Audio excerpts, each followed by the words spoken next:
গ্রাম ছাড়া ওই রাঙা মাটির পতি হাইরে মন ভোলাই রে, হাইরে মন ভোলাই রে। হ্যালো, আসসালামু আলাইকুম প্রিয় অডিয়েন্স, কেমন আছেন সবাই? আশা করি সবাই অনেক ভালো আছেন।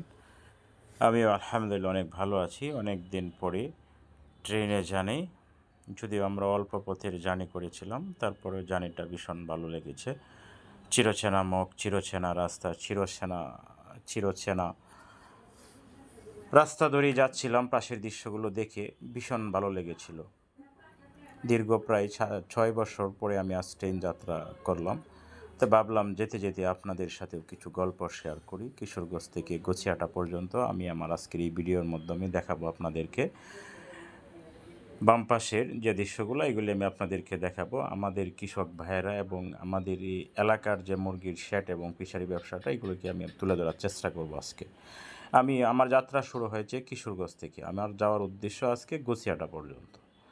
তো ভাবলাম ভিডিওটা আপনাদের মাঝেও রেখে যাই, আপনারাও দেখতে পারবেন এবং আমিও কখনো যখন এখানে থাকবো না, তাহা এই ভিডিওটার মাধ্যমে দেখতে পারবো আমার নিজ ভূমিকে, আমার গ্রামকে এবং আমার ইউনিয়নকে এবং পার্শ্ববর্তী ইউনিয়ন এবং গছিয়াটা পর্যন্ত কি এই ভিডিওটা আজকে করা।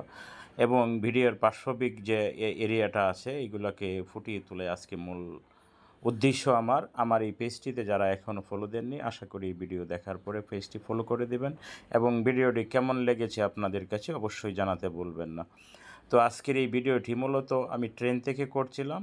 ট্রেনের গ্লাস যেহেতু বন্ধ ছিল, সে কারণে আমি আসলে ভিডিওটি এতটুকু ক্লিয়ার করতে পারি নাই। তো আপনারা যারা ভিডিওটি দেখবেন অবশ্যই আমাকে ভালোবাসা দিবেন। আমরা বলতে বলতেই চলে আসছি দানাপাটলি। কিছুক্ষণের মধ্যেই আমরা ডুলিয়া ফুল যেটাকে বলতো, এই ব্রিজ পারে, এই যে এটাই ডুলিয়ার ফুল। এই ব্রিজে আসলে এই ব্রিজের অনেক ইতিহাস আছে, সময় পেলে অন্যদিন ভিডিও দিব। তো এই পর্যন্ত আজকে সবাই ভালো থাকবেন, সবার জন্য অনেক অনেক ভালোবাসা থাকবে। আর এই যে আমরা দানাপাটলি টু যেটা এই গছিয়াটা বলে, এটার মধ্যস্থল যে জায়গাটা, এই জায়গাটা আমি আপনাদেরকে এখন দেখাচ্ছি।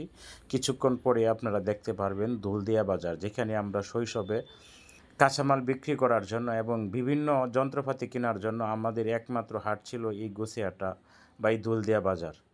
তো আসলে এই দুলদিয়া পুরান বাজারটাকে অনেক মিস করি। প্রায় সময় আসতাম এখানে আব্বাদের সাথে। এখন যদিও আর আসা হয়নি, এত বছর পর দেশে আসার পরেও দেখা হলো না।